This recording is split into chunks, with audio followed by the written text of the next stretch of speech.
లూకా సువార్త 5వ అధ్యాయము 4వ వచనం. ఆయన బోధించుట చాలించిన తరువాత నీవు దోణిను లోతునకు నడిపించి చేపలు పట్టుటకు మీ వలలు వేయుడని సీమోనుతో చెప్పగా, ఆయన బోధించుట చాలించిన తరువాత దోణిను లోతుకు నడిపించు. యేసుక్రీస్తు భక్తి ఎవరి మట్టుకు వారు అనుభవపూర్వకంగా పొందవలసిందేనండి. వాక్య ప్రకటన ద్వారా యేసయ్య శక్తి, ఆయనలో ఉన్న ఆశీర్వాదం, ఆయన ఇచ్చేటువంటి జవాబులు, ఆయనలో ఉన్న సమృద్ధి మీకు తెలియజేయబడుతుంది. మీరు దాన్ని సంపాదించుకోవాలి. లోతుకు నడిపించి వల వేయమన్నాడు. లోతు లేకుండా వలలు వేస్తే ఏం పడవండి. లోతులోనికి వెళ్ళాలి. నీ హృదయాంతరేంద్రియాల్లోనికి విశ్వాసం ఉండాలి. నీ హృదయాంతరేంద్రియాల్లోనికి ప్రభు సన్నిధి రావాలి. నీ హృదయాన్ని లోతుగా తవ్వుకొని అందులో ఉన్న రాళ్ళు రప్పలు పాపాలన్నీ ఒప్పుకోవాలి. ఒక మనిషిలో పాపం ఉన్నప్పుడండి, ఎంతమంది ఆశీర్వదించినా అది శాపమే అవుతుంది తప్ప అది ఆశీర్వాదం అవ్వదు. దేవుడు ప్రతి వ్యక్తిని ప్రేమిస్తున్నాడు, ప్రతి పాపిని ప్రేమిస్తున్నాడు. కానీ పాపాన్ని మాత్రం ఆయన ఎంత మాత్రమో సహించడం. నా జేబులో చుట్టలు బీడీలు పెట్టుకొని దేవుడా నన్ను నా కుటుంబం దీవించు అంటే దీవిస్తాడా? ఏంటండి, సయ్యా నన్ను నా సారాయి తోటల్ని దీవించయ్యా. ఈ సారాయి అయిపోకుండా అలాగే పెరిగేటట్టు విధవరాలి కొట్టలో నూనెలాగా పెరిగేటట్టు చెయ్యి నాయనా అని ప్రార్థన చేస్తారట కొంతమంది. చేసి మళ్ళీ దేవుడు ప్రార్థనకు జవాబు ఇవ్వలేదు, సారాయి అయిపోయింది, దేవుడు లేడు అంటాడు. మళ్ళీ పైగా ఏం భక్తి అంటే? క్రైస్తవ భక్తిని కలిపి చెరిపేస్తున్నాడు. క్రైస్తవ భక్తి అంటే అడుగుడి మీకు ఇవ్వబడను అంటే నేను అడిగాను, ప్రభు నా ₹1 ఆమేన్. అడిచాడు తండ్రి కుమారుణ్ణి అడిగితే ఇవ్వకుండా?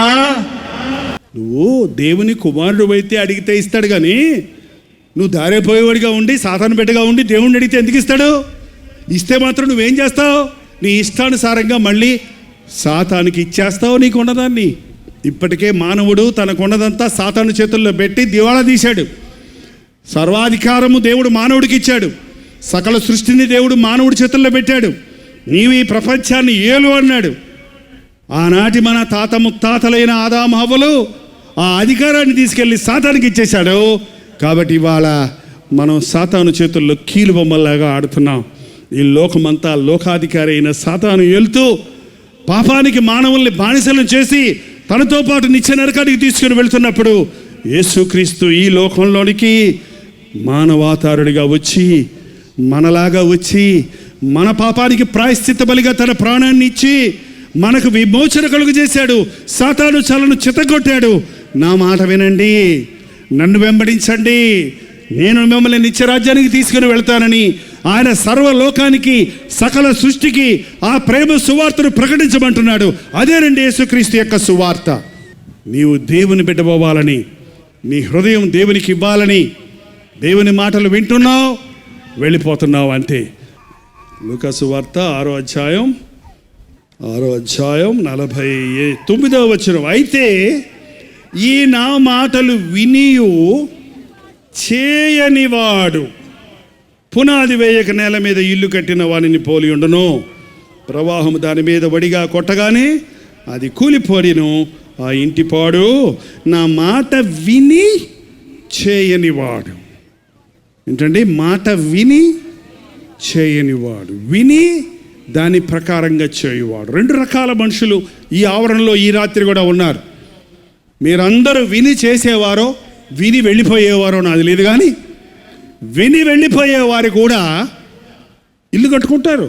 పాస్టర్ గారు ఆశీర్వదిస్తారు, ఇల్లు కట్టుకుంటావు, ఈ కొత్త సంవత్సరం నీకు ఆశీర్వదించబడినది తమ్ముడా, నీవు 200 ఆశీర్వాదములు పొందుతావు, నీకు వాగ్దానములు ఇచ్చుచున్నాను, దేవుడు నీ ఇంటిని దీవిస్తాడు, నీ కుక్క పిల్లను దీవిస్తాడు, నీ పిల్లి పిల్లను దీవిస్తాడు, నీ బిడ్డలను ఆశీర్వదిస్తాడు, మీ అబ్బాయిలు అమెరికా వెళ్తారు, మీ అబ్బాయిలు ఆఫ్రికా వెళ్తారు, మీ బిడ్డలకు వివాహములు జరుగుతాయి, అన్నీ మేలే, అంతా మేలే, ఆశీర్వాదం అమ్మమ్మ అంటే అబ్బరు ఎంత ఖుషిగా ఉన్నారు మీరు కూడా. చూడండి ఒకసారి యెహెజ్కేలు గ్రంథం 12వ అధ్యాయం 6వ వచనం. వారు వ్యర్థమైన దర్శనములు చూచి అబద్ధపు సోదె చూచి యెహోవా తమను పంపకపోయినను తాము చెప్పిన మాట స్థిరమని నమ్మునట్లు ఇది యెహోవా వాక్కు అని చెప్పుదురు. 8వ వచనం. కావున ప్రభు అయిన యెహోవా ఇలాగు సెలవిచ్చుచున్నాడు, మీరు వ్యర్థమైన మాటలు పలుకుచు నిరర్థమైన దర్శనములు కనుచున్నారు గనుక నేను నీకు విరోధిని.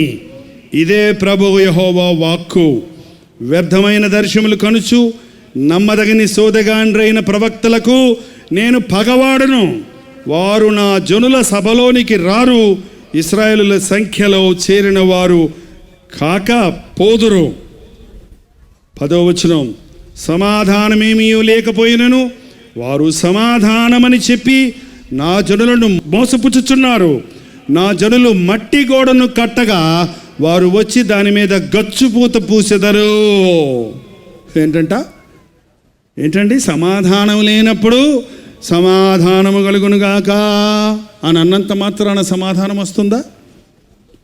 నీ హృదయంలో పాపముండగా, నీ కుటుంబములో శాపముండగా, నీ జీవితంలో రహస్య పాపముండగా, నీ వ్యక్తిగత జీవితంలో లోతైన స్థిరమైన భక్తి లేకుండా నీవింకా త్రాగుడుకు బానిసగా ఉండగా, నీవింకా రహస్య పాపాలకు చోటిస్తూ ఉండగా, ఆమె చాలా భక్తిపరురాలండి, ఆమె చాలా మంచిదండి, కోపం వస్తే ఆమె మంచి కాదండి అన్నాడు ఒక ఆయన. అదేంటండి? తిట్టిన బూతు తిట్టకుండా తిడద్దంట, ప్రార్థన భలే చేస్తుందంట, మళ్ళీ కోపం వస్తే మాత్రం బూతులు తిడద్దంట. ఏం భక్తిది? ఏం భక్తి చెప్పండి? పాలిష్, పై భక్తి. ఏంటండి పై భక్తి? జనులు మట్టి గోడ కట్టుకొనగా ఈ రోజుల్లో పాస్టర్ గారులు ఏం చేస్తున్నారంట? గచ్చుపూత పూస్తున్నారంట. లోపల మట్టి అంట, పైన గచ్చు అంట. గచ్చు అంటే తెలుసా అండి మీకు? మర్చిపోయారా? సిమెంట్తో వేస్తాం కదా, ప్లాస్టిక్ అంటాం కదా. గచ్చుపూత పూసేసి భలే కొద్ది నీళ్ళు హల్లెలూయా దేవుడు ఇంటికి అధిపతిగా ఉండునుగాక అనేసి వచ్చేస్తాడు. ఇటు ఇరదకిదిరతోడు కుళ్ళిపోద్దంట. అది ఏమైందంటే లోపల ఏముంది? అక్కడ మట్టి, పునాది లేదు, లోతు లేదు. సమాధానం లేనప్పుడు ప్రవక్తలు బయలుదేరారు. అంచెదినాల్లో జాగ్రత్త అండి, మోసపోకండి, క్రైస్తవ భక్తిలో మోసపోకండి. ప్లీజ్ మీరు నన్ను ఇష్టపడకపోయినా పర్వాలేదు, కానీ నేను ఉన్న మాట ఉన్నట్టు చెప్పవలసిందే. క్రైస్తవ భక్తి ఆశీర్వాదాల భక్తి కాదు.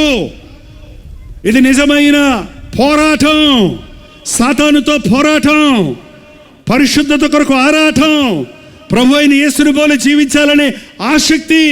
అంతేగాని మేడలు మిద్దెలు కట్టుకొని, ఇల్లులు వాకిలు పెట్టుకొని, పొలాలు పుట్టలు సంపాదించుకొని, లోకంలో ఎంతో గొప్పగా ధనవంతులయ్యాం, ఆశీర్వదించబడ్డాం, అభివృద్ధి పొందాం, అంతా దేవుని దయని చెప్పుకుంటూ పోయే మూఢభక్తి కాదిది. అనేక మంది ప్రవక్తలు దేవుడు పంపకపోయినా సెల్ఫ్ అపాయింటెడ్, వాళ్ళకు వాళ్ళే, నేను ప్రవక్తను, దేవుడు నాకు దర్శనమిచ్చాడు, దేవుడు నాకు ఈ మాటలు చెప్పమన్నాడు, మీ ఇంటికి రమ్మన్నాడు. నేను కాపురం అనే ఊరిలో ఉన్నప్పుడు ఓ పాస్టర్ గారు ఇంటి దర్శనాలు చేసేవారు. నేను చిన్న సేవ అక్కడ మొదలుపెట్టానులేండి. అప్పుడు ఓ సహోదరి చెప్పింది నాకు ఈ మాట. నేను ఉన్నాను అన్నట్టు ఆ గృహంలో. అంతలోకి ఆ పాస్టర్ గారు వచ్చారు. ప్రభా, నీ సేవకుడినైనా నేను ఎంత అలసిపోయి ఈ విశ్వాసి ఇంటికి నన్ను పంపించినావు, నీకు వందనాలయ్యా. ఈ తల్లి ఎంతో ప్రేమ కలిగింది, గ్లాసుడు పాలు, 4 కోడిగుడ్లు అట్టేసి నా కోసం పెట్టడానికి ఎంత మంచి మనసు ఇచ్చావో. ఇంకా పెట్టలేదు, ఆమె పెడతాము గబగ పాత్రను లోపలికి వెళ్ళిపోయి పాలు వేడి చేస్తుంది. అంతలోకి ఏంటండి, అమ్మ కాస్త పాలు ఇయ్యమ్మా అని అడిగితే బాగుంటుంది. ప్రార్థనలోనంట, ప్రభా ఈ తల్లికి ఇమ్మని చెప్పావు కదా అని ప్రార్థనలో చెప్తాడేంటి? ఏం ప్రవక్తలండి వీళ్ళు? ఇదేమి ప్రవచనాలండి, ఇదేమి ప్రవచనాలు, ఇదేమి వాగ్దానాలు, ఇవేమి ఆశీర్వాదాలు? ప్లీజ్ దయచేసి గమనించండి. నీ పాపమును నీకెత్తి చూపించేవాడు నీ శత్రువు కాదు, నీ మిత్రుడు. నీ పాపాన్ని కప్పి నిన్ను ఉబ్బించి తప్పించి నిన్ను గొప్ప చేస్తానికి ప్రయత్నించేవాడు యేసుక్రీస్తు నామంలో నీ దగ్గరకు వచ్చిన నీ శత్రువు. నిన్ను పడగొట్టేవాడే కానీ కట్టేవాడు కాదు.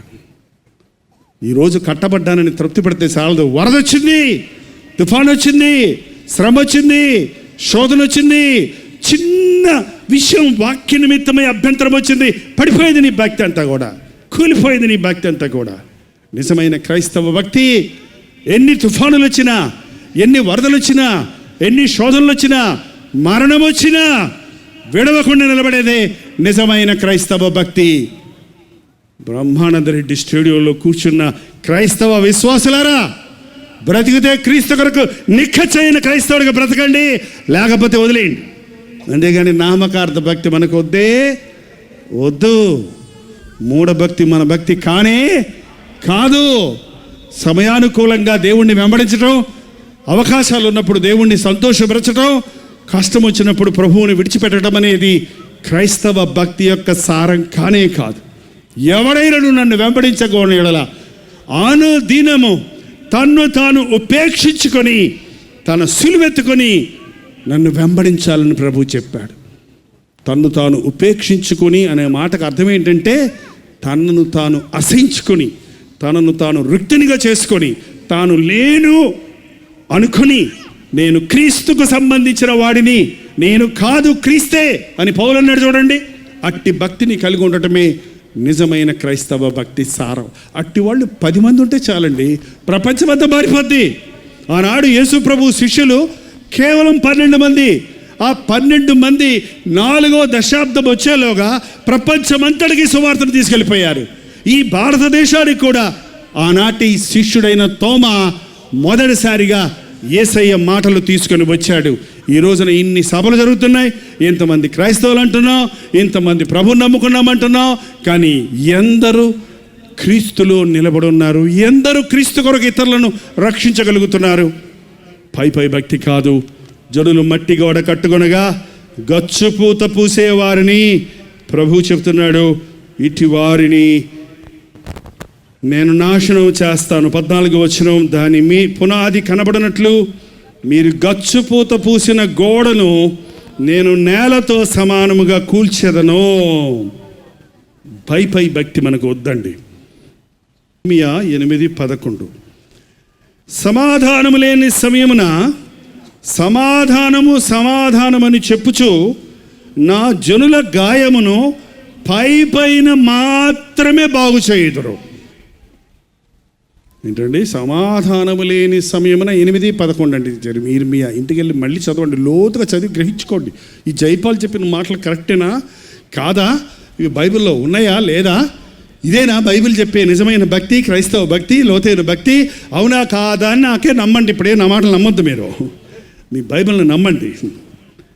సమాధానం లేనప్పుడు సమాధానం అని చెప్పి జనుల గాయాలని ఎక్కడ మానుపుతారంటండి ఈ రోజున ప్రవక్తలు, బోధకులు?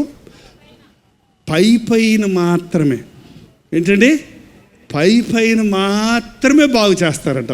పైన బాగు చేస్తే ఏమవుద్దు చెప్పండి? ఏమవుద్దండి? ముళ్ళ తుంపలు పైన కొట్టేసి నీట్గా చేసేసాం అనుకోండి, ఏమో చెప్పండి? మళ్ళీ పోల్చుకుంటూ వస్తాయి. ఏంటంటే గాయాలు, ఒక క్యాన్సర్ ఉందనుకోండి, క్యాన్సర్ తగ్గిపోయింది యేసునామములో ఆమేన్ అనేసాడు. తగ్గిందా? తగ్గినట్టుంది గారు అంటే తగ్గింది. అలా కొట్టండి, చెప్పలు కొట్టండి, అల్లుడు చెప్పి కొట్టేస్తున్నారు. ఏంటండి? ఆమె ఇంకా నేను మందులు వాడిను, మాత్రలు వాడిను, డాక్టర్ దగ్గరికి వెళ్ళను, వేసి నన్ను స్వస్థపరిచేశాడు, ఆడు బాగుంది అనుకుంటుంది, చుట్టగాలుస్తుంది మళ్ళీ. ఏంటండి? నేను పల్లెటూరులో సేవ చేశానండి. ఉండ్రాజవరం దగ్గర ఒక ఊర్లో అయ్యారు, ఒక ఆమె చావు బతుకుల్లో ఉంది, అయ్యారు ప్రార్థన చేయమని అడిగారు. తీసుకెళ్ళారు ఇంటికి. ఆ ఇంటికి వెళ్తే చిన్న గుడిసెలో ఉన్నారు, ప్రార్థన చేస్తాను. లోపలికి వెళ్తే ఒక పాప నోరంతా పుండైపోయిందండి, నోరంతా క్యాన్సర్ అండి వచ్చిందండి చెప్పారు. చచ్చిపోయేటట్టుందండి, ఈ డాక్టర్లు ఇంకా చచ్చిపోద్దని చెప్పారు. సరే, ఆడికి వెళ్ళిన తర్వాత నేను ప్రార్థన చేసేటప్పుడు, ప్రార్థన చేయాలనుకున్నప్పుడు ముందు ప్రశ్న అడిగాను, ఏమి చుట్ట తాగుద్దా అని అడిగాను. పక్కనే ఒక ఆయన అన్నాడు, తిరగేసి తాగుద్దండి అని. ఇటువంటి నుప్పు లోపల పెట్టి గుప్పు గుప్పుని తాగుతారు కొంతమంది. మీరు పల్లెటూరు ఒకవేళ నేను ప్రార్థన చేసి బాగైపోయిందని చెప్పి వచ్చిన తర్వాత మళ్ళీ ఆమె చుట్ట తాగిందనుకోండి, ఏమవుద్ది? అసలు నాకు ఈ రోగం రావడానికి మూలమైన కారణం నాకున్న ఈ దురభ్యాసం. నాకు ఎయిడ్స్ రోగానికి రావడానికి ముఖ్యమైన కారణం నేను పరస్త్రీ వ్యామోహుణ్ణి అయ్యాను, లైంగిక పాపానికి చోటిచ్చాను అన్నది ఆ మనిషి ముందు గ్రహించుకోవాలి. నేను చేసింది తప్పు, పాపము. నా పాపం వల్ల నా భార్య బాధపడుతుంది, నా పుట్టిన బిడ్డ శాపగ్రస్తుడయ్యాడు అని ఆ భార్య భర్తలు ఆ పాపానికి కారణం ఇచ్చిన వాళ్ళు పశ్చాత్తాపడాలి. అప్పుడు స్వస్థత, సంపూర్ణమైన స్వస్థత, అద్భుతమైన స్వస్థత. నాకెందరో తెలుసండి, ప్రార్థన చేస్తే రోగం పోయిందని నేను చెప్పను. పాపముల గురించి వారు ఒప్పించబడినప్పుడు, వారి పాపముల కొరకు కన్నీటితో మోకాళ్ళుని ప్రార్థించినప్పుడు, పశ్చాత్తాపడ్డప్పుడు అద్భుతంగా వాళ్ళ రిపోర్ట్లో మళ్ళీ ఎయిడ్స్ లేదని డాక్టర్లు నిరూపించారు. అది సాధ్యం, ఆయనకి ఎప్పుడూ సాధ్యం. యేసుక్రీస్తు స్వస్థపరచలేనంత రోగం ఏది లేదు. ఇంకొకటి మీరు గమనించండి, యేసు ప్రభు ఒకసారి స్వస్థపరిస్తే అది ఎన్నటన్నటికీ స్వస్థత. పాస్టర్ గారులు స్వస్థపరిస్తే అది మళ్ళీ మళ్ళీ వస్తూనే ఉంటుంది. తలనొప్పండి పాస్టర్ గారు ప్రార్థన చేయండి, పోయిందా మళ్ళీ వారం మళ్ళీ రావాలి, రోగం పోద్ది, మళ్ళీ వస్తారు, మళ్ళీ మళ్ళీ మళ్ళీ అయ్యే చెప్పులు, నడుము నొప్పులు, కీళ్ళ నొప్పులు, బెడ నొప్పులు, తాళ్ళ నొప్పులు. ఏంటండి ఎందుకండి? పై భక్తి ఎందుకు మనకి? పై స్వస్థత ఎందుకు? పైన గాయాలు మాంతం ఎందుకు? లోతైన భక్తి, స్థిరమైన భక్తి, వేరుతో పాటు నీ పాపపు బీజాన్ని పీకేయాలి. యేసుక్రీస్తు నిన్ను స్వస్థపరిచినప్పుడు ఆ పాపమునకు, ఆ రోగమునకు కారణమైన ఆ వ్యాధి నుండి నిన్ను స్వస్థపరచడానికి మళ్ళీ మునుపెన్నడూ మరెన్నడూ నీవు చూడనటువంటి పరిస్థితిలో నిన్ను ఆయన స్వస్థపరుస్తాడు. అటువంటి స్వస్థత నీకు కావాలా? లేకపోతే రోజు మా ఆస్పిరిన్ ట్యాబ్లెట్ వేసుకుంటే, క్రోసిన్ ట్యాబ్లెట్ వేసుకుంటే, ఇంకేంటంటే మిఠాసిన్ ట్యాబ్లెట్ వేసుకుంటే, ఇంకేం సిన్ను? అన్నీ సిన్నులే. క్రోసిన్ను, మెటాసిన్ను, అనాసిన్ను, అన్నీ సిన్ను. సిన్ను వలన వచ్చిన తలనొప్పులకి సిన్ను ట్యాబ్లెట్లు వేసుకుంటే ఆ తాత్కాలికంగా 5 నిమిషాలు మాయం అంటారు. అది కూడా అడ్వర్టైజ్మెంట్లోనే. ఏంటంటే మళ్ళీ వేసుకుంటాడు, మళ్ళీ డబ్బా ఎప్పుడు దగ్గర పెట్టుకుంటారు, మాత్రల డబ్బా. యేసు ప్రభు భక్తి డబ్బాలో పెట్టుకునే భక్తి కాదు, అప్పుడప్పుడు అడిగి తీసుకొని వాడుకొని మళ్ళీ ఇష్టానుసారంగా బ్రతికేది కాదు. ఒక్కసారి నిన్ను స్వస్థపరిస్తే నీ బ్రతుకంతా గంతులు వేస్తావు, నీ బ్రతుకంతా శాశ్వతమైన దీవెనతో ఉంటావు. నీకున్న శాపం కొట్టివేయబడినప్పుడు నిన్ను నష్టపరచాలని, నీకు కీడు చేయాలని నీ మీదకు 10 మంది తిరిగి వస్తేనట, వాళ్ళు నీలో ఉన్న ఆశీర్వాదాన్ని చూసి 10 మార్గాల్లో పారిపోతారట. కలిసి వచ్చేటప్పుడు అందరు కలిసి 10 మంది నీ మీద ఈడి పని చెప్పాలరా అని వచ్చి నీతో దేవుడు ఉండడం చూసినప్పుడు, నీ మీద దేవుని ఆశీర్వాదం ఉండడం చూసినప్పుడు నిన్నేమీ చేయలేక వాళ్ళు ఏమవుతారంట, 10 మంది 10 మూలలకు పరిగెడతారు. ఎంతమంది ఈ రోజున యేసుప్రభుని నమ్ముకున్నానంటారు, ఎవరో చేతబడి చేశారండి, నాకు మా ఆయనకి ఎవరో మందు పెట్టారండి. ఇదేం భక్తి అండి? చేతబడి శక్తులు నీ మీద ఎందుకు పనిచేస్తాయి? ఇశ్రాయేలుకు విరోధంగా చేయబడిన ఏ చేతబడులు, ఏ మంత్రశక్తులు పనిచేయవు. నువ్వు నిజంగా యేసుక్రీస్తు నీ హృదయంలో కలిగి ఉంటే సాతాను శక్తులు నీ మీద ప్రభావం చూపించవు. 1000 మంది నీ మీద తిరగబడినా నీకే అపాయమో రాదు. అటువంటి భక్తి కలిగి ఉందామండి. ఎంతకాలం ఈ పై భక్తి? ఎంతకాలం బాధ వచ్చినప్పుడు దేవుడా అంటాం, బాధ తీరాక నా ఇష్టం వచ్చినట్టు బతుకుతాను, దెయ్యమా అంటాం? కాదు, నేను బ్రతుకుటే క్రీస్తు కొరకే బ్రతుకుతాను. యేసయ్య మాటలు విన్నవాడు తన జీవితంలో పరిపూర్ణమైన విడుదల రావాలి. మాటలు వింటున్నారు, మీటింగులకు వస్తున్నారు, టీవీ కార్యక్రమాల్లో వాక్యాలు వింటున్నారు, కానీ లోతుగా వెళ్ళటం లేదు. లోతైన ఆధ్యాత్మిక స్వస్థత పొందడం లేదు. పై గాయాలు మాత్రమే. ఏమండి? పై గాయాలు, మట్టి గోడకు గచ్చిపోతా. ఒక ఆయన పొద్దున్నే ప్రార్థనకి రండి అని అడిగాడు. పొద్దున్నే నేను రానయ్యా, నేను పొద్దున్నే దేవునితో మాట్లాడుకునే సమయం అది అంటే, లేదండి అయ్య గారు ఒక్క నిమిషం, మా ఇంటి పక్కనే, మీరున్న ఇంటి పక్కనే, అది కూడా ఒక్క 5 నిమిషాలు వచ్చి వెళ్ళిపోండి, కరెక్ట్గా 7 గంటలకు వచ్చేయండి అయ్యగారు అన్నాడు. గృహం కట్టుకుంటున్నాం, పునాది వేయాలి, ఫౌండేషన్ వేస్తున్నాం అన్నాడు. సరే ప్రార్థన చేస్తాను, ఎక్కడయ్యా చెప్పాయి, ఎక్కడ ప్రార్థన చేసి వెళ్ళిపోతాను, నేను తొందరగా వెళ్ళాలంటే, ఒక నిమిషం ఆగని టైం అవుతుంది, ఒక నిమిషం ఆగని టైం అవుతుంది, ఒక నిమిషం ఆగని టైం అవుతుంది అంటున్నాడు ఆయన. టైం ఎంత అయితే ఏమయ్యా, నేను వచ్చేసాను కదయ్యా, ప్రార్థన చేస్తాను కదయ్యా అంటే, కాదండి 7 గంటలకు మంచి కాలం అంట. 7 గంటలకు ఏం కాలం? మంచి కాలం. మంచి పాస్టర్ గారు వచ్చి మంచి కాలంలో ప్రార్థన చేస్తే, మంచి ఇల్లు కట్టుకుంటే 3 రోజులు కూలిపోద్దంట. మరి ఇంకేంటండి, యేసు ప్రభు నమ్మినప్పుడు రాహుకాలము, ఆ మూఢకాలము, శుక్రవారము, శనివారము, వారాలు చూస్తారు, మంత్రాలు చూస్తారు, టైములు చూస్తారు, చిదులు చూస్తారు, నక్షత్రాలు చూస్తారు. ఇది లోతైన భక్తి కాదు. అవ్వ కావాలి, ఇది కావాలి, పువ్వా కావాలి. మా ఇంట్లో కూడా యేసు ప్రభు ఉన్నాడు, నా జేబులో కూడా యేసు ప్రభు ఉన్నాడని చెప్పారు మొన్న ఎమ్మెల్యే గారు. అబ్బో, జేబులోనే ఉంటారంట యేసు ప్రభు. ఆహా,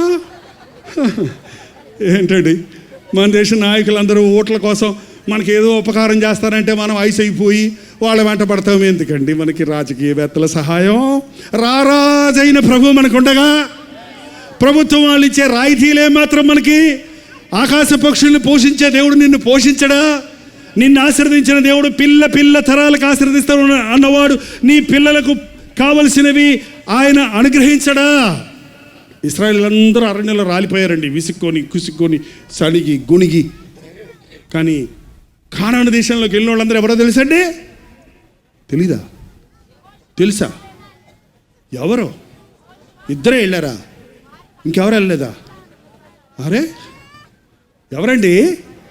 వాళ్ళ పిల్లలు, బయలుదేరిన వాళ్ళ బిడ్డలందరూ వెళ్ళారు. అబ్బా, వాళ్ళకు దొరకలేదు కానీ లక్కీ ఎవరు దొరికింది? దేవుడు ఆశీర్వాదం నీకిస్తే నీకంటే 2 అంతలు 3 అంతలు 4 అంతలు ఎవరికి ఇస్తారు? నా పిల్లల గురించే దిగులండి, మా పిల్లల గురించే దిగులండి, యేసు ప్రభువుని నమ్ముకుందామని ఉంది కానండి, పిల్లల గురించి దిగులండి. మళ్ళీ ఇదొకటి. ఇదేంటి, నువ్వు యేసు ప్రభువుని నమ్ముకుంటే నీ పిల్లలు దిక్కుమాలలో అవుతారా? నీ పిల్లలు దరిద్రులు అవుతారా? నీ పిల్లలు విడిచిపెట్టబడతారా? మిమ్మల్ని నేను అనాథలుగా విడిచిపెట్టను, నా ఆదరణకర్తను మీకు నేను ఇస్తాను అన్న యేసు ప్రభు మన పిల్ల తరాలను కూడా దీవించడానికి సమర్థుడిగా ఉన్నాడు. ఆనాడు అబ్రహామును పిలిచినప్పుడు సమస్తం విడిచిపెట్టాడు.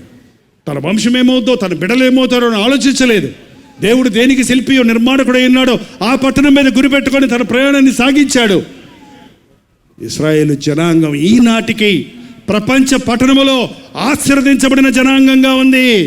ఇంత ఉంటుందంటే చిన్న దేశం, మీరు చూస్తే మ్యాప్లో ఆ దేశానికి ప్రపంచమే భయపడుతుంది. కారణం ప్రభు వారి పక్షంలో ఉన్నాడు. ఆనాడు అబ్రహాముకు వాగ్దానం చేసిన దేవుడు పిల్ల తరాలకు వారి వంశాన్ని ఆశీర్వదించాడు. ప్రియ సహోదరుడు సహోదరి, గుంటూరులో ఉన్న విశ్వాసులారా, గుంటూరు మీటింగులకు వచ్చిన నా సహోదర సహోదరులారా, తల్లులారా, తండ్రులారా, నా బ్రతుకులు నేను ఒకటే నేర్చుకున్నాను. నా యేసయ్య కొరకు బ్రతకడమే. ఏమి చేసినా యేసు ప్రభు కొరకు చేయాలి, మనస్ఫూర్తిగా చేయాలి, శక్తి లోపం లేకుండా చేయాలి. డబ్బు కోసం కాదు, మెప్పుల కోసం కాదు, గొప్పల కోసం కాదు. మనుషుల్ని పోగు చేయటం గొప్ప కాదండి. రోడ్డు మీద నిలబడి బుడబొక్కలో డుబుడుకు అంటే కూడా గుంపులు వచ్చి నిలబడతాయి. ఇందులో గొప్పే ఉంది. గుంపులు వచ్చేస్తున్నారు మా సభలకి, 1000 మంది వచ్చేస్తున్నారు మా సభలకి అని నేను సంతోషపడనండి. నాకు సంతోషం లేదు, అది కాదు. ఎంతమంది స్థిరమైన విశ్వాసులుగా ఉన్నారు, బలమైన పునాదుల మీద ఉన్నారు, లోతుగా తవ్వుకొని పాప పశ్చాత్తాపాన్ని పొంది ప్రభు ఇచ్చే రక్షణ సంపాదించుకున్నారు. మీరు రక్షించబడ్డారా అంటే ఏంటని అడిగాడు ఒక ఆయన. ఏంటండి రక్షించబడ్డారా అంటే బాప్తీసం పొందామని చెప్తారు. బాప్తీసానికి రక్షణకి సంబంధం లేదు. మీరు మారు మనసు పొంది రక్షించబడండి. బహిరంగంగా పాపక్షమాపణ నిమిత్తం బహిరంగంగా అందరికీ సాక్ష్యం ఇచ్చేది బాప్తీసం. అది బహిరంగమైన నిరూపణ. కానీ అంతరంగంలో రక్షణ అనుభవం కావాలి. నీ హృదయాన్ని తవ్వుకొని నీ గుండెల్లో ఉన్న మోసాన్ని, అవిధేయతను, వేషధారణను, లైంగిక పాపాలను లోపల నుండి అనగా హృదయంలో నుండి దురాలోచనలు అని ఒక పెద్ద లిస్ట్ ఉందండి. మార్కు సువార్త 7:21 ఆ పాపాలన్నీ ఒప్పుకొని ప్రభువుని హృదయంలోనికి స్వీకరించటమే రక్షించబడటం. నా కోసం మరణించాడు, ఆయన స్థానంలో ఆయన కొరకు జీవిస్తాను అని దేవునితో ఒక నిబంధన చేసుకుని, నీ శరీరము నీది కాదు, నీవు విలువ పెట్టి కొనబడిన వాడివని నీ దేహముతో దేవుణ్ణి మహిమపరచటము నేర్చుకునటమే నిజమైన రక్షణ అనుభవం. మీరు రక్షించబడ్డారా? మీ పాపములు క్షమించబడ్డాయా? మీరు మరణిస్తే పరలోకానికి వెళ్తారా? ఈ రోజుల్లో చాలామంది పాస్టర్ గారులు అన్ని విషయాలు చెప్తారు కానండి, చచ్చిపోయిన తర్వాత ఒక జీవితం ఉందయ్యా, అది నరకమో పరలోకమో, యేసుక్రీస్తు నామంలో క్షమించబడి రక్షించబడితే తప్ప నిత్యరాజ్యమైన పరలోక రాజ్యంలోనికి వెళ్ళలేవు అని బోధించే బోధకులు చాలా తక్కువ మంది ఉన్నారండి. జాగ్రత్త, మోసపోకండి. ఆశీర్వాదాలు కావాలనుకోకండి. నిజమైన ఆశీర్వాదం ఎవని అతిక్రమములు క్షమించబడునో వాడు ధన్యుడు, ఎవని పాపములు క్షమించబడ్డవో వాడు ఆశీర్వదించబడిన వాడు. అటువంటి ఆశీర్వాదాన్ని మీరు సంపాదించుకోండి. ఈ పై భక్తి, ఈ చాలని భక్తి, ఈ లోతు లేని భక్తి వలనండి మన జీవితాల్లో ఎప్పుడు చూసినా తత్రబెత్తగా ఉన్నామండి. ఇది లోతైన భక్తి కాదు, ఇది స్థిరమైన భక్తి కాదు. కాబట్టి నువ్వు నీ పక్కవారికి ఆశీర్వాదకరంగా లేవు. నీవు దేవుడు దీవించినప్పుడు విస్తారమైన ఆశీర్వాదాలు ఉంటాయి. లోతైన విశ్వాస జీవితంలోనికి మనం నడవాలని, స్థిరమైన క్రైస్తవ భక్తి మనం కలిగి ఉండాలని, ఆటుపోటులు ఎన్ని కలిగినా, శోధన శ్రమలు ఎన్ని వచ్చినా క్రీస్తు కొరకు నిలబడి వారిగా మరణం వరకు నమ్మకస్తులుగా మనందరం ఉండాలని ప్రభు ఆశిస్తున్నాడు. ఆమేన్. దయచేసి తలలు వంచండి, ప్రార్థన చేసుకుందాం. ఎన్నోసార్లు నీ మాటలు విన్నాను, అనేక ప్రసంగాలు విన్నాను, కానీ విన్న దాని ప్రకారంగా నా హృదయాన్ని పరిశీలించుకోలేదు. లోతుగా నన్ను నేను సిద్ధపరచుకొని, నన్ను నేను పరిశీలించుకొని క్రీస్తు మీద నా విశ్వాసాన్ని ఉంచినట్లుగా ఈ రాత్రి ఒక తీర్మానం చేస్తున్నాను. దయచేసి నోరు తెరిచి ఒక చిన్న ప్రార్థన చేయండి. ప్రార్థన. పరిశుద్ధుడా, ప్రేమగల తండ్రి, ఒక్కసారి నీ నామంలో కూడి వచ్చిన మమ్మల్ని చూడు నాయన. ఈ రాత్రి నీ పాదముల సన్నిధిలో నిలబడిన ప్రతి ఒక్కరిని చూడయ్యా.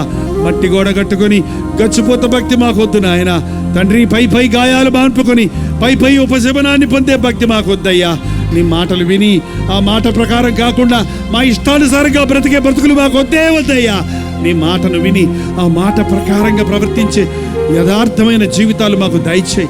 మా బ్రతుకులు లోతుగా తవ్వుకొని క్రీస్తు మీద మా విశ్వాసమును కట్టుకున్నటకు సహాయం చేయి. మా భక్తిని కట్టుకున్నటకు సహాయం చేయి. క్రీస్తు మీద ఆధారపడి బ్రతకడానికి మాకు సహాయం చేయి. నీ బైబిల్లోని వాక్యాలను సంపూర్ణంగా చదివి ధ్యానించి అనుసరించుకుంటకు జీర్ణించుకున్నటకు సహాయం చేయి నాయన. అక్కడ కొంచెం ఇక్కడ కొంచెం చదివి మా అనుకూలంగా బైబిల్ను అనుసరించేవారిగా కాక అయ్యా, నీ చిత్తం ఎతకడానికి, నీ ఉద్దేశం ఎరగడానికి, నీ మనస్సు ఎరగడానికి, నీ ప్రణాళికను ఎరగడానికి, నీ వాక్యాన్ని పఠించేవారిగా ఈ రాత్రి ఆవరణలో ఉన్నవారికి సహాయం చేయి. ఎవరెవరికి ఏ అవసరం ఉన్నదో వారిని దర్శించి నీ మాటలు వారి గుండెల్లో నింపుకొని ఇక్కడి నుంచి వెళ్ళడానికి, ఆ మాటలు ధ్యానించి, ఆ మాటలను గ్రహించి, ఆ మాటల ప్రకారంగా లోబడి నీ అద్భుతమైన ఆశ్చర్యమైన కార్యాలు ఒక్కొక్కరి జీవితాల్లో అనుభవించడానికి సహాయం చేయమని యేసు క్రీస్తు నామములో అడుగుచున్నాము తండ్రి. మన తండ్రి అయిన దేవుని యొక్క ప్రేమయు, కుమారుడైన క్రీస్తు యొక్క కృపయు, ఆదరణకర్త అయిన పరిశుద్ధాత్మ యొక్క సహవాసమును కుడి వచ్చిన మనందరికీ ఇప్పుడును సదాకాలమును తోడై ఉండును గాక. ఆమేన్, ఆమేన్, ఆమేన్.